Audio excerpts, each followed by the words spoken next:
¿Qué tal, amigos? Muy buenas noches, bienvenidos a Fuera de Contexto. Mi nombre es Kike Ortega y me da muchísimo gusto saludarles como siempre cada miércoles, pues con temas de coyuntura. Mi nombre es Kike Ortega y bueno, pues será un honor que me acompañen a lo largo de estos próximos 30, 35, 40 minutos que tendremos de programa el día de hoy. El día de hoy tenemos un invitado bien interesante, ya es la segunda vez que tengo la oportunidad de entrevistarlo. Si ustedes han seguido a lo largo de mi historia, desde que estaba yo en el IMER con el Cosmos Ciudadano, bueno, pues ya tuve oportunidad de entrevistar a nuestro invitado de esta tarde, pero hoy lo estamos entrevistando, lo estaré entrevistando un momentito más, pues desde otra perspectiva y desde otro ángulo. En aquel entonces, ya platicaremos, pero en aquel entonces tenía un problema de que era un personaje pues que estaba recién saliendo de un secuestro, estaba exiliado por su trabajo periodístico y bueno, pues en esta ocasión ahora está en el plano de incomodar al actual presidente Andrés Manuel López Obrador en las mañanas. Es de los pocos periodistas que se tiene registro que les han suspendido sus acreditaciones a las conferencias matutinas. Pero bueno, ya platicaremos con él en un momentito más. En un momentito más le digo de quién se trata. Vamos a platicar de los temas que han surgido a lo largo de estos días pasados. El primero de ellos y que se volvió trending topic y que ha generado memes y ha generado muchas cuestiones, pues es este video de Ricardo Anaya. Como usted seguramente lo sabe, Ricardo Anaya anunció hace algunos meses su intención de volver a contender por la presidencia de la República para el año 2024 y para ello pues está recorriendo distintos lugares del territorio nacional. Sin embargo, pues ha sido objeto de burla porque pues digamos que es una persona que a diferencia de López Obrador pues tiene una esencia de ser un individuo de mucho dinero. Él mismo lo expresó, su familia vive en Atlanta, él es dueño de distintas bodegas y empresas, es una persona adinerada y pues ha causado mucha risa el hecho de que salga a los pueblos, que hable, que haga digamos tipo documentales mostrando cómo viven los mexicanos y dice, vean la miseria en la que viven los mexicanos, y pues mucha gente se ha sentido aludida porque dicen, a ver, Ricardo, esto no es la miseria en la que vivimos, esto es la realidad, así vivimos todos los días y es nuestro modo de vida normal, entonces no vengas aquí a querer hacer un documental como si estuvieras hablando de una tribu de National Geographic, ¿no? Entonces, bueno, pues básicamente Ricardo Anaya en esta ocasión hizo un video en el que dice y compara a López Obrador con ese compadre que se gasta, que gana 2,000 pesos a la semana y que se los gasta, en lugar de pagar las cuentas, la luz, el agua, la colegiatura de los niños, la comida, se los gasta en caguamas. Yo creo personalmente que el mensaje es bastante claro y además bastante pertinente porque sí es una realidad y se los dice alguien que además lo ha experimentado de manera, pues quizá no de manera muy grata, que tú de repente le prestes dinero a alguien porque pues está teniendo problemas económicos, a lo mejor no tiene trabajo, corte A, una semana después te entera que esa persona está en Acapulco de vacaciones con su familia. A ver, ¿dónde quedó ese préstamo que te hice para que pagaras la comida, no para que te fueras de vacaciones? La gente no tiene muy claras sus prioridades y me parece que Ricardo Anaya, pues lo que intentó hacer fue expresarlo desde esa perspectiva de que las prioridades de López Obrador no son precisamente las más adecuadas y lo compara con muchos jefes de familia que no necesariamente están actuando de manera correcta. Sin embargo, pues se hizo este hashtag de con las caguamas, ¿no? Porque bueno, pues sí, aceptémoslo, somos un país cervecero y mucha gente lo que dice es, bueno, pues es que yo trabajo para sí pagar las cuentas, pero también para terminar dándome un gustito al final de la semana. Bueno, sea como sea, creo que no es el quid de lo que intentó decir Ricardo Anaya, se desvió por completo la atención y bueno, pues nunca fue para tampoco aclarar este asunto. A mí me parece que debemos de aprender mucho de estos dichos, más allá de si es Ricardo Anaya o no, creo que sí tenemos que ser muy claros de que de repente las prioridades en nuestro país por parte de los jefes de familia y en general por las distintas familias no son precisamente las más adecuadas y bueno, pues habrá que evaluarlo y reflexionarlo. Por otro lado, hablando de prioridades también, para que vea usted cómo las prioridades del gobierno también no suelen ser las más adecuadas, el Congreso la semana pasada sesionó y aprobó que el día 4 de mayo, cada año 4 de mayo, será Día del Inmigrante Coreano. ¿Cuántos coreanos conoce usted viviendo en México? ¿Cuántos coreanos conoce usted viviendo en la Ciudad de México? Hay algunos, hay mucha comunidad coreana, por ejemplo, en la zona rosa, pero eso no quiere decir que sea el momento para estar sesionando y hablando justamente de abrir un nuevo día sobre el inmigrante coreano en México. Yo creo que al final podemos, no estamos hablando de cuestiones principales en el Congreso, estamos hablando de ese tipo de tonterías, y bueno, pues ya, hoy tenemos el Día del Inmigrante Coreano como si fuera algo que se necesitara en México. Y hablando también de otras tonterías que se estaban, porque ya el día de hoy se echó para atrás esta iniciativa, se estaban sesionando en el Congreso, una iniciativa del senador Ricardo Monreal. El senador Ricardo Monreal generó controversia apenas hace unos días porque propuso, y decía tal cual, que para proteger tanto a los adultos mayores como a los niños, hacer que los autos particulares, el auto de usted, el auto mío, sean espacios libres de humo, que tú en tu automóvil, usted en su automóvil, no pudiera fumar si venía una persona menor o un anciano. Entiendo perfectamente el concepto de la iniciativa, pero pues al final el automóvil es propiedad privada. Es como si a usted o a mí nos prohibieran fumar en nuestra casa. Van a estar vigilándonos, un policía podría tocar a la puerta y decir, señor, usted no puede estar fumando. Bueno, ¿con cara de qué si es propiedad privada? Háganle como quieran. Evidentemente Ricardo Monreal se dio cuenta de que esta era una verdadera estupidez y echó para atrás justamente su iniciativa diciendo que pues no era una prioridad. Vean ustedes cómo de repente no tenemos muy claras las prioridades en este país.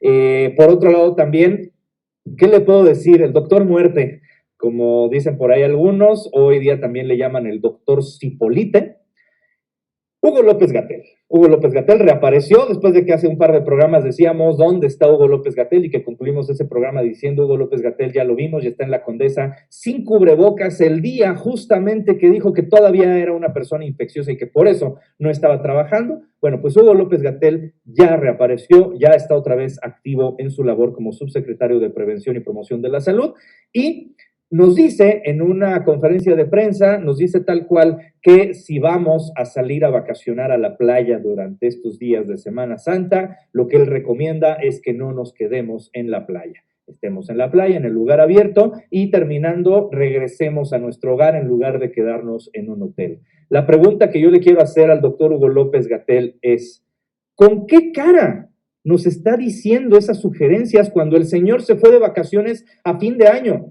Y fue claramente grabado. Hubo videos, hubo fotografías del señor.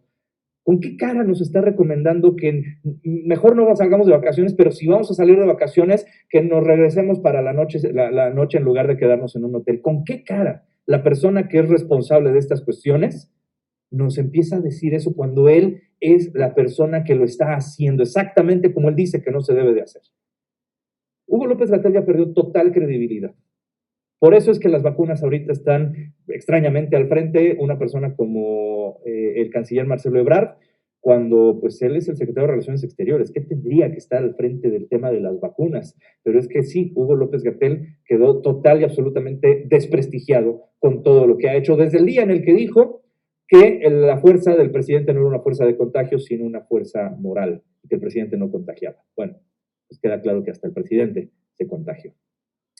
En otras cuestiones también, Epigmenio Ibarra, y será de lo que platicaremos el día de hoy con nuestro invitado, Epigmenio Ibarra recibe un crédito por 150 millones de pesos en una investigación que devela Latinos, en una temporalidad donde no se está rescatando a las empresas, a las pymes. Bueno, pues resulta con que sí se está rescatando a la casa productora de Epigmenio Ibarra, pero pequeño detalle, Epigmenio Ibarra es una persona muy cercana al presidente, es una persona a la que le crearon su propio fideicomiso, y Epigmenio Ibarra reculó y mencionó, respondió al respecto de este tema, y dice, bueno, pues nosotros el crédito lo pedimos desde antes de que pasara la pandemia, y además se creó un sistema normal para todos, como es el caso de un fideicomiso. La pregunta aquí concreta es, ¿el crédito que se le está dando a Epigmenio Ibarra es para seguir creando series de narcos que lo único que hacen es resaltar la figura de un narcotraficante y volverlo sexy ante los ojos de los jóvenes, en lugar de estar hablando acerca de ser policía, ser un bombero, ser una persona heroica? Estamos hablando de darle heroicidad a los narcotraficantes. Esa es la imagen pública que queremos de México alrededor del mundo, que todo mundo sepa México es un país de narcotraficantes. Para eso le están dando 150 millones de pesos de nuestros impuestos. Sí, es un crédito, lo va a tener que devolver. Como sea, no es la manera en la que nuestro dinero, el dinero del país, se tendría que estar invirtiendo. No sé si usted esté de acuerdo conmigo, pero me parece que esto evidentemente no habla nada bien de las prioridades, insisto, del gobierno de la República, donde en lugar de estar invirtiendo en contenidos donde los héroes sean los buenos, aquí los héroes lo están poniendo como los malos, o por lo menos las víctimas. Y en ese mismo orden, también Carmen Aristegui, también pues, recibió su propio crédito en este sentido y también lo platicaremos con nuestro invitado. Y finalmente también otra cosa que quiero platicarles es, bueno, pues ya buenas noticias, la vacuna de CanSino, ya se está empezando a envasar en Querétaro. Recuerden ustedes que recibimos tanto de AstraZeneca como de CanSino dosis, pero para envasarse se tiene que envasar en México para poder vacunar y hacerlo mucho más eficiente, que por cierto la Universidad de Querétaro ya tiene en fase 3 su propuesta de vacuna, la vacuna mexicana. Entonces, bueno, que por cierto, reportó el día de ayer el periodista, se me está olvidando, Javier Solórzano. El periodista Javier Solórzano reporta que la Universidad de Querétaro no recibió un solo apoyo del gobierno para desarrollar esta vacuna. ¿Y cuánto apuesta usted y yo a que el gobierno se va a colgar la medallita de la vacuna mexicana? Ya lo veremos venir. Pero bueno, la vacuna de CanSino ya se está envasando en Querétaro y bueno, un invitado que tuvimos nosotros hace algunas semanas, el doctor Javier Tello, dice, bueno, pues sí, evidentemente esto es bueno, pero resulta, y cito, que usan pallets de madera para poder transportar la sustancia, una práctica no aconsejable. Cuando alguien le pregunta por qué es que los pallets de madera no son adecuados para este tipo de vacunas, dice, se rompen y generan residuos, pero además son propensos a albergar plagas y contaminarse. Pueden criar moho y hongos que no son recomendables en una planta de farma. ¿En qué manos estamos, señores? ¿En qué manos estamos donde podríamos incluso hacer que la propia cura a la enfermedad de este siglo esté siendo opuesta en entredicho por las sucias y malas manos, los malos manejos del gobierno actual? No sé usted, pero a mí me preocupa mucho en qué manos estamos. Y para hablar de eso justamente y para hablar de otros temas también del periodismo actual, me da mucho gusto recibir en este espacio, en Fuera de Contexto, insisto, a una persona que ya es la segunda vez que tengo el honor de entrevistarlo y estamos hablando de un periodista que vaya, qué historia tiene, ganador evidentemente de premios, pero también evidentemente una persona muy controversial y muy incómoda tanto para gobiernos anteriores como evidentemente para el gobierno actual. Insisto, un periodista que se ha presentado pues en las conferencias matutinas para que vea que no solamente es Lord Molécula y el pirata falso, los únicos que están ahí en las conferencias matutinas. Sí hay periodistas críticos, sí hay personas que le cuestionan al presidente López Obrador, pero no se difunde mucho las preguntas que le hacen y los mensajes que se le hacen a este personaje. Entonces, pues me da muchísimo gusto recibir a Luis Cardona. Luis, ya estás por acá, creo que tu audio está fallando un poquito. Creo que sí está fallando un poquito el audio de Luis. Vamos a darle un segundito para que se pueda conectar. Si me estás escuchando, Luis, trata por favor de volver a activar, darle clic a activar el micrófono. Vamos a ver cómo funciona. Y si no, salir y volver a entrar a la sesión también siempre funciona. Bueno, sí, efectivamente, muchas gracias. Tiene apagado el audio, pero es que sí lo estaba aprendiendo, pero no estaba haciendo, o sea, aparentemente me apareció en la pantallita que no lo estaba, déjenme, le mando mensaje a Luis. A ver, vamos a ver, porque aparentemente ya está conectando el audio, pero creo que está teniendo ahí un problema tal vez de conexión. Un segundito más. Ahí está. Mi querido Luis Cardona, ¿cómo te va? Pues aquí, trabajando. Me da mucho gusto, señor. Oye, no te vemos. ¿Tienes posibilidad de prender tu cámara con nosotros? Permíteme un segundo.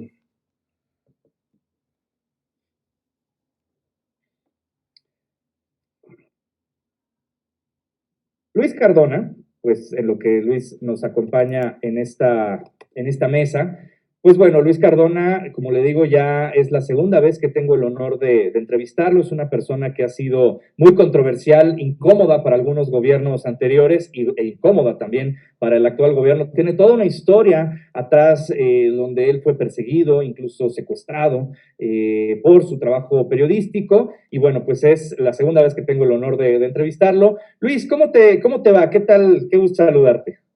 Igualmente, el honor es para mí, Enrique, obviamente.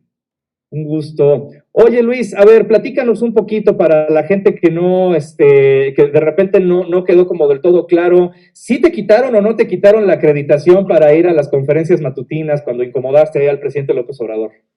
Hace un año, más de un año ya de eso. Sí me la quitaron momentáneamente ese día, por la mañana.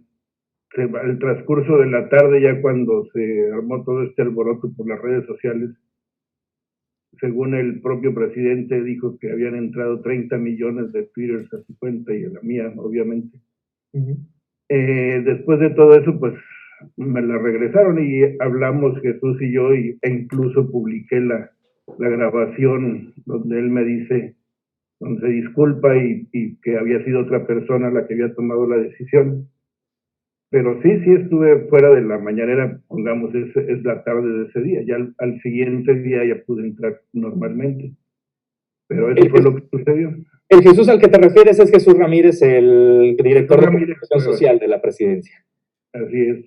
También algo mañoso el señor, ¿no? Pues intentaba mover las cosas de otra forma. Lo bueno es que yo siempre grabo mis conversaciones ya por experiencias de agresiones y todo.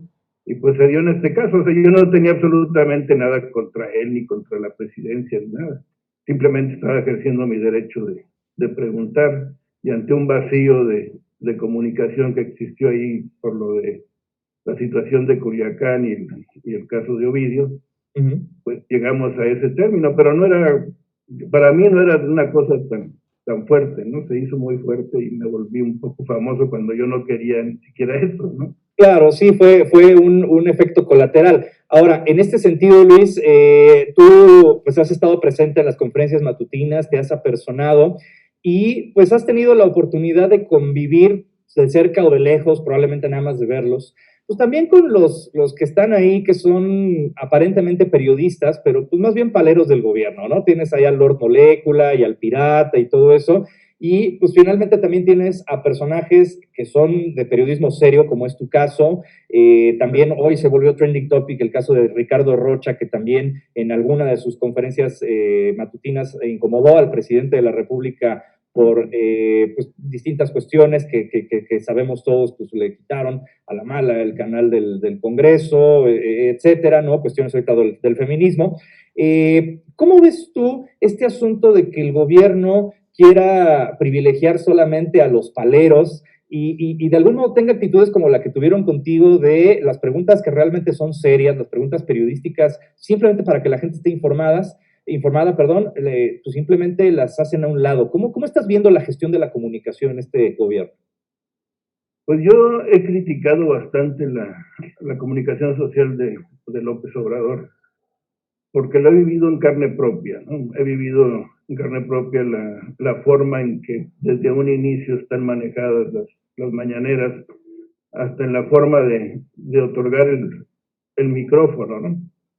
Y cuando eres incómodo, cuando haces preguntas serias o intentas información más allá de lo que ellos manejan en su agenda, pues tienes problemas de comunicación. Entre ellos el que no te otorgue la palabra, porque solo el presidente es quien puede decidir quién tiene la palabra y quién no. Yo me vuelvo incómodo desde el principio de que estoy media hora con la mano pidiendo la palabra y no se me otorga, y pues ya era como cuando estaba yo ahí en la mañanera, pues era ya una forma de pedir audiencia, ¿no? Con el presidente. Uh-huh. Era media hora con la mano levantada, 10 minutos con la otra, y ya si no me hacía caso, pues empezaba yo a decirle, señor presidente, por favor me puede contestar, y era la única forma en que yo podía lograr que se me hiciera caso. porque de antemano las preguntas pues, obviamente están manejadas. Aunque lo niegue Jesús y lo niegue el presidente de la República, es una verdad que vemos diario, ¿no? Cómo manipulan y cómo manejan esa conferencia de prensa, entre comillas, conferencia. Y en ocasiones pues dan oportunidad de preguntar a otros periodistas, a otras personas, ¿no? A otros que no estamos ahí para seguirle el juego, como los personajes que tú has comentado, contra claro, quienes yo no tengo absolutamente nada, ¿no? Ese es un juego en el que ellos caen y que quieren seguirlo, bueno, pues es su problema, y uno va a hacer su trabajo y lo que sabe preguntar. Claro. Pero pues así como le pasó a Ricardo, me pasó a mí, le ha pasado a otros, ¿no? Se linchan mediáticamente, lo que dice el siempre López Obrador, es que los linchamientos y esto, pues ellos fueron los primeros que empezaron a linchar. Y no es nada grato porque a raíz de eso yo tuve que pedir seguridad para mi familia y para mí, porque los AMLovers no son gente muy precavida en lo que hacen, y entonces me amenazaron de muerte por vía Messenger. Tengo una denuncia desde hace un año y medio casi ya por estos hechos, que está en la Fiscalía General de la República. Ya localizaron a los tipos que me amenazaron de muerte, pero extrañamente no se hace nada en contra de ellos, ¿no?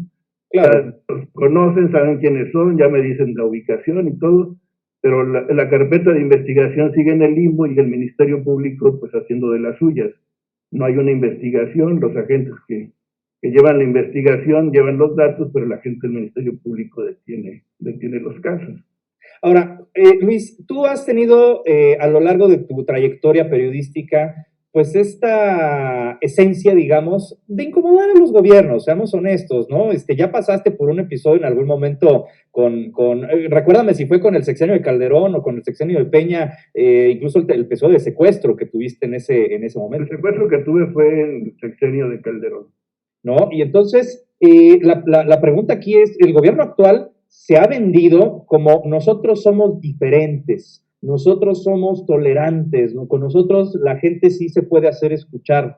Y sin embargo nos estás diciendo y nos estás mencionando que, pues sí, los AMLovers pues, han hecho actos deleznables como el amenazarte de muerte. ¿Y cómo ves tú la situación? O sea, ¿sí viste un cambio o fue un cambio para bien o fue peor aún un cambio para mal o sigue siendo exactamente lo mismo? En este sentido de cómo ves incomodar al gobierno.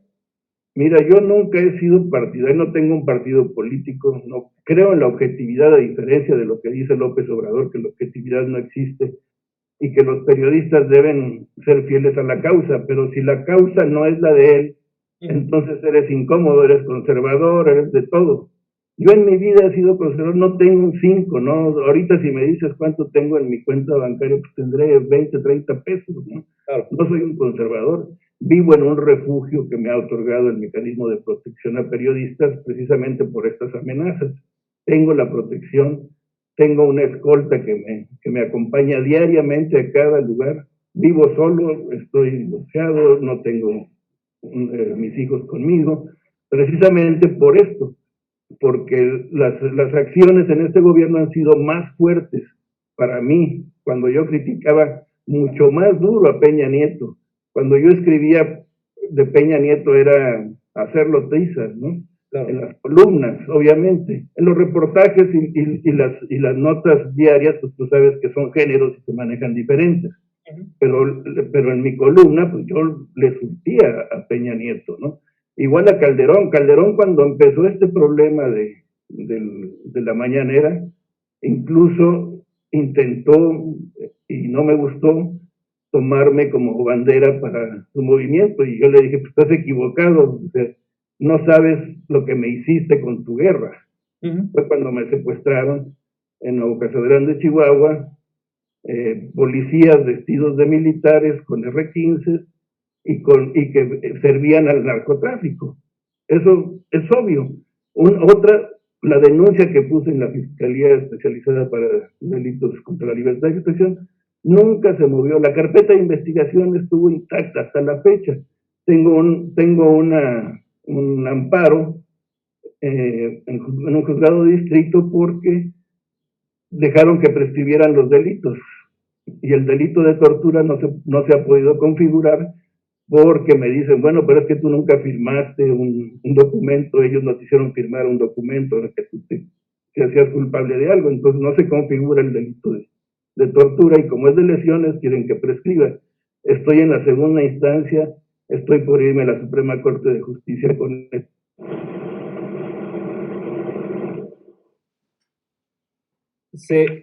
Luis, no se escucha ya tu audio.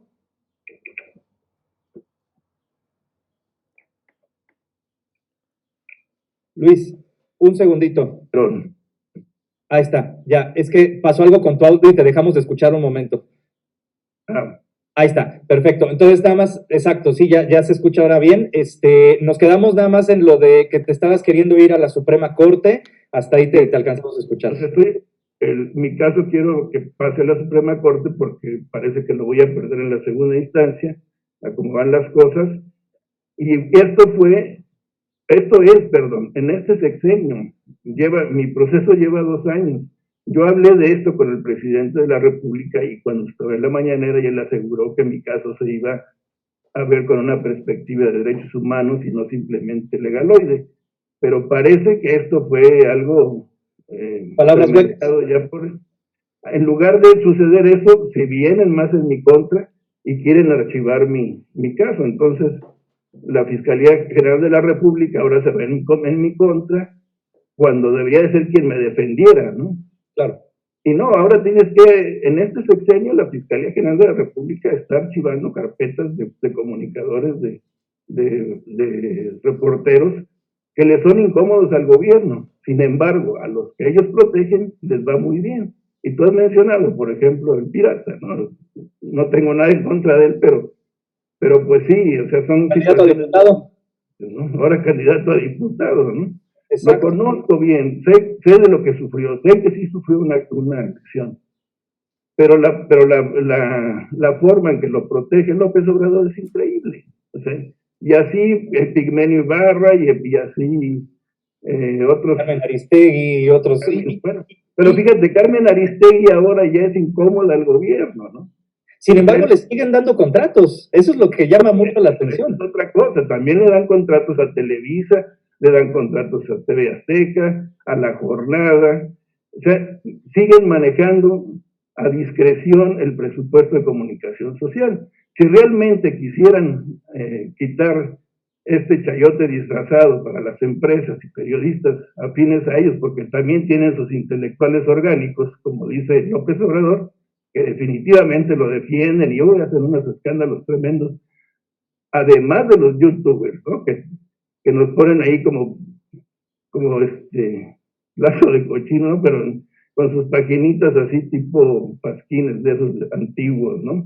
Y colores y insultando siempre. Bueno, pues tienen de todo para defender la imagen del presidente que cada vez, y no es por nadie más que por él, está peor. Es peor la imagen de López Obrador. Así es, y justamente qué bueno que abres la puerta de este tema, porque es justo lo que queríamos platicar contigo, Luis. Para la gente a lo mejor que nos está viendo, de repente el término del chayote se confunde mucho, ¿no? Por ahí Milenio hizo una investigación bastante interesante donde pues, destaca que este término del chayote viene desde la época de Gustavo Díaz Ordaz, y básicamente la definición más cercana es que puede recibir un periodista a cambio de hablar positivamente sobre un político, personalidad o institución importante, un dinero. En este sentido, estamos hablando de que el chayote, aparentemente, o por lo menos de acuerdo a la definición, se le entrega a los periodistas a cambio de una opinión positiva.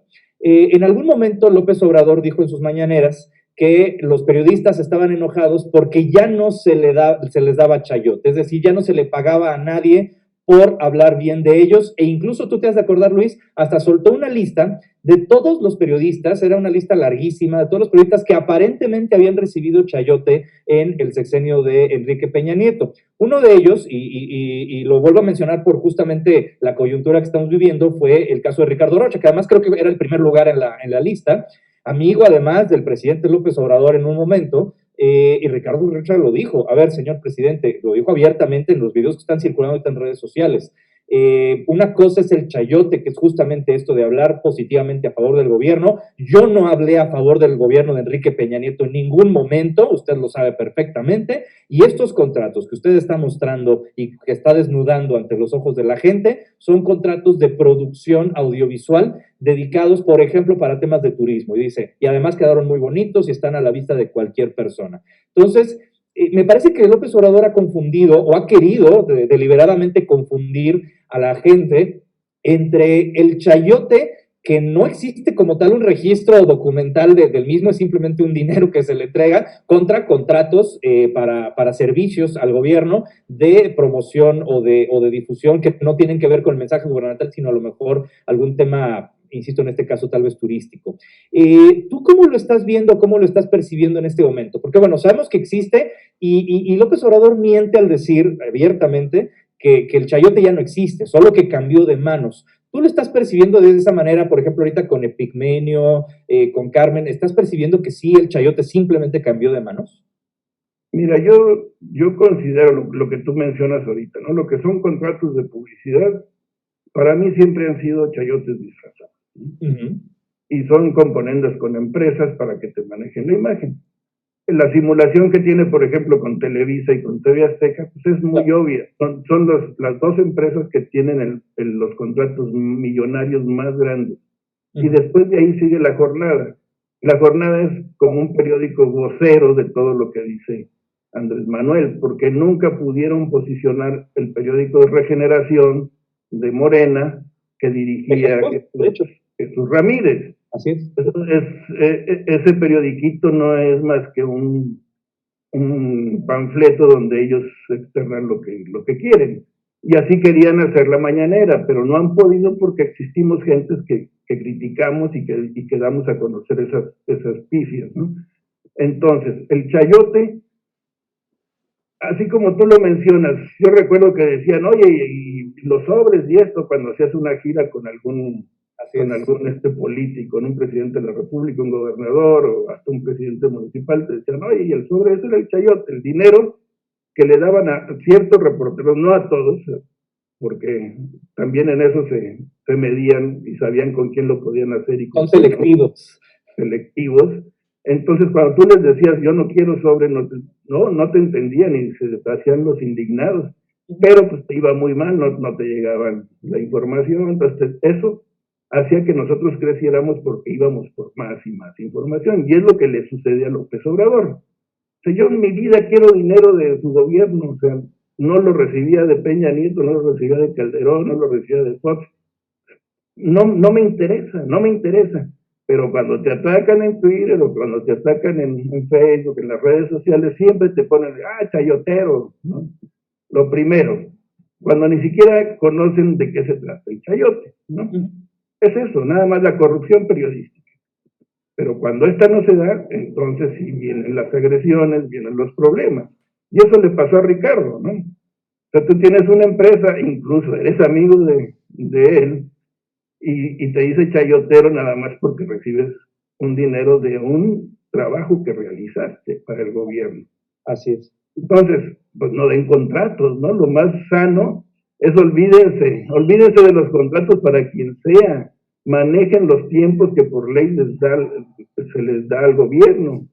Esto no lo hacen, ¿por qué? Porque no llegan, están demostrando siempre a la prensa que está en su contra y todo esto, pero no la utiliza incluso con los tiempos que tiene por ley.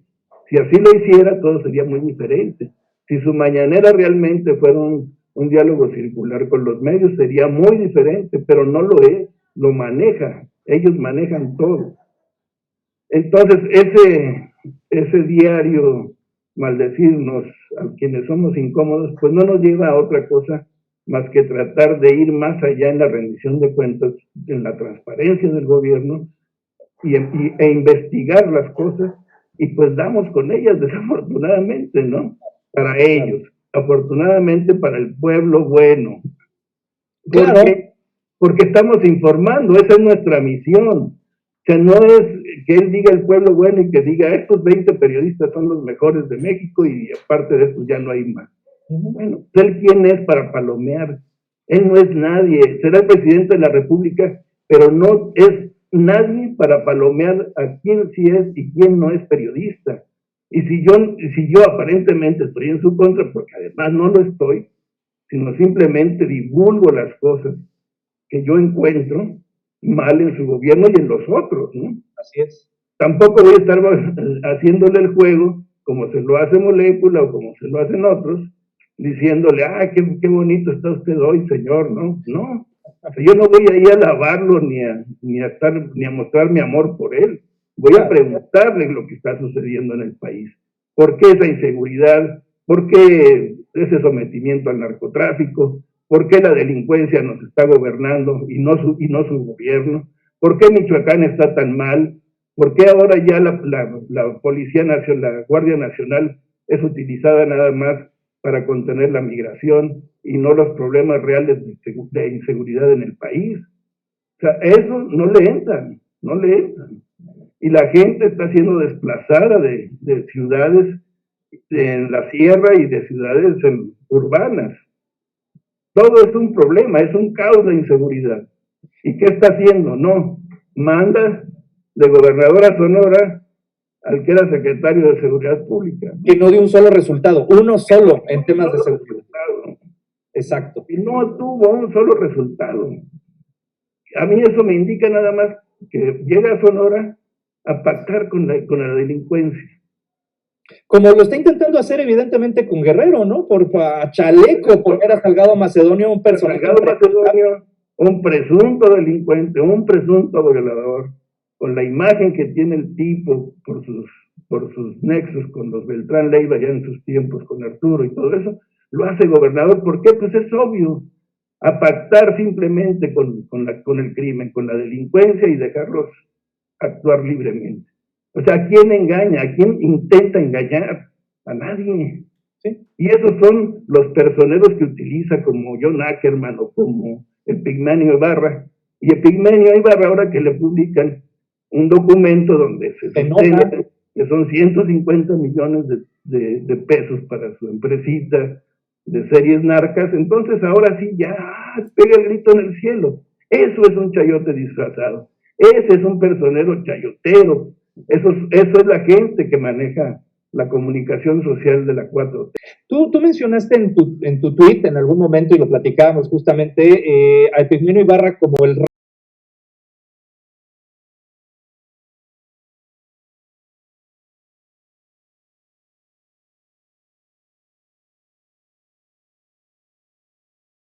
rey de las campañas negras. Él ha estado muy metido y ha atacado, digamos, a otros candidatos, otros personajes. ¿Cómo has visto tú la actuación de Epigmenio ahora que está tan cercano al gobierno? Pues es así, o sea, las campañas negras las maneja él. Ese dinero es para que Argos siga manteniendo esas campañas. En lo personal, yo viví esas campañas, cuando me atreví a preguntarle fuera de libreta y de agenda a su presidente las cosas, ¿no?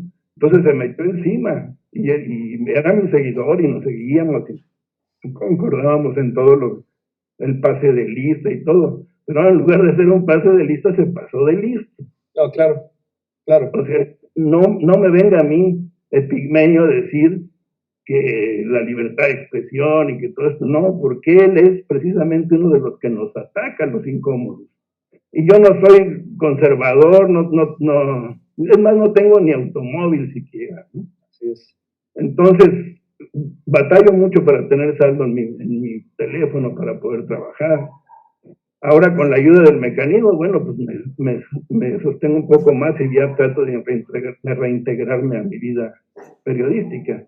Pero ha sido un camino muy difícil, que no ha sido nada fácil, y no solo en este gobierno, en los anteriores, con Calderón y con Peña Nieto. O sea, ser periodista en México es algo rudo, es una profesión que si no tienes vocación no la vas a llevar a cabo, a menos de que te vendas al gobierno, a cualquiera. Y en este caso hay muchos vendidos al gobierno, muchos que eran críticos anteriormente, que se decían objetivos y todo esto, hoy no lo son, hoy viven del presupuesto como vivían otros antes. Ahora ves a caricaturistas, a moneros, a periodistas sacándose la foto con el presidente de la República. ¿De qué se trata eso? ¿Dónde está el periodismo en México? O sea, eso es un signo inequívoco del chayote, ¿no? Los moneros que históricamente criticaban, ¿no?, a los gobiernos. Ahí tienes al monero Hernández, ahora un pro apoyador de la 4T, ¿no?, que históricamente había sido... Bueno, mi amigo Rapé también, que bueno, ya todos esos ya no son mis amigos, ya soy incómodo para ellos, ¿no? Claro. Entonces, el mantenerte objetivo, el mantenerte en una línea, pues te lleva incluso a perder ligas con gente que tú pensabas que era valiosa, ¿no? Ahora, Luis, una última pregunta antes de concluir, porque se nos está agotando el tiempo, pero ¿cómo ves tú el balance hasta el momento del gobierno, pero sobre todo más importante, ¿cómo ves lo que viene para el gobierno? Vienen las elecciones próximamente, tú eres un periodista muy informado, ¿cómo ves el posicionamiento de Morena en las próximas elecciones? Sobre todo en el tema del Congreso, porque ya López Obrador amenazó que si su iniciativa de reforma eléctrica no pasa, va a sugerir o va a mandar modificar la Constitución. Y si logra mayorías en los congresos estatales, sí podría lograr ese objetivo si es que logra el número suficiente de congresos estatales. ¿Crees que esto pueda llegar a ser, o sea, ves el calor ahorita de las elecciones a favor de Morena? Mira, al menos en lo que es Coahuila no creo que lo pueda hacer. Está muy fuerte ahí la oposición a su gobierno. Yo te hablo de lo del norte porque no sé muy bien exactamente la situación hacia el sur de la República. Sí, pero lo que es Sonora, Baja California Norte, tal vez Baja California Sur se pueda perderla, no estoy muy seguro de eso, porque está muy fuerte, pero lo que es Tamaulipas, Chihuahua, creo que van a ser para Morena, ¿no?, de alguna manera. Y los que no van a ser para Morena van a ser muy afines a ellos. En el caso de Chihuahua, si no gana el representante de Morena, ganará la representante del PAN, que tiene una cola larguísima con el PRI, con César Duarte, a quien se le han hecho varios juicios de parte de este gobierno, pero es muy afín a López Obrador. Entonces ahí como que vienen unas condiciones medio raras en las que los gobiernos se unen al gobierno federal. Pero veo que se va a consolidar un poco más en el norte, donde no era tan bien recibida su propuesta.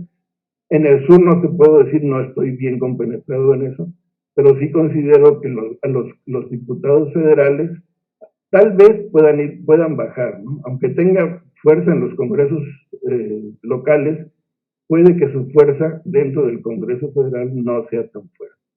Ojalá. ¿Cómo ves Nuevo León? ¿Ves que Clara Luz puede ser electa o ves por ahí que el PRI se pueda colar? ¿Cómo lo estás viendo Nuevo León, por ejemplo?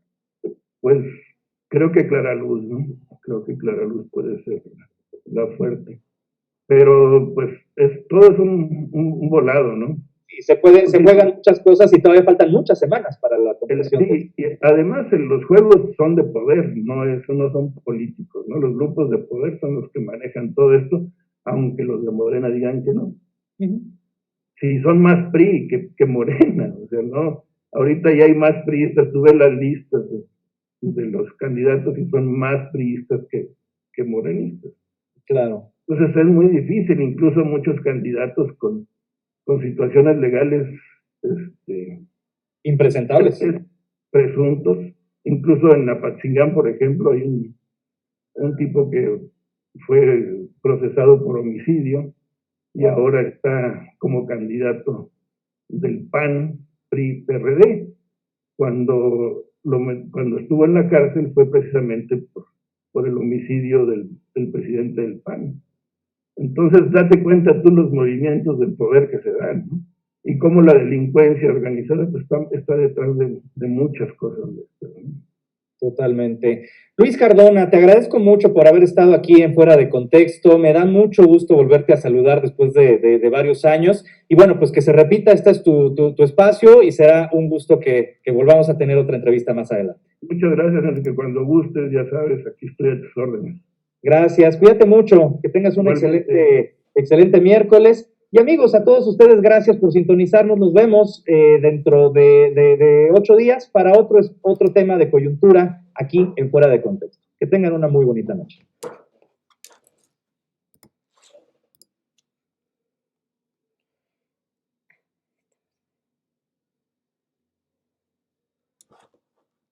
Listo. Listo, Monse.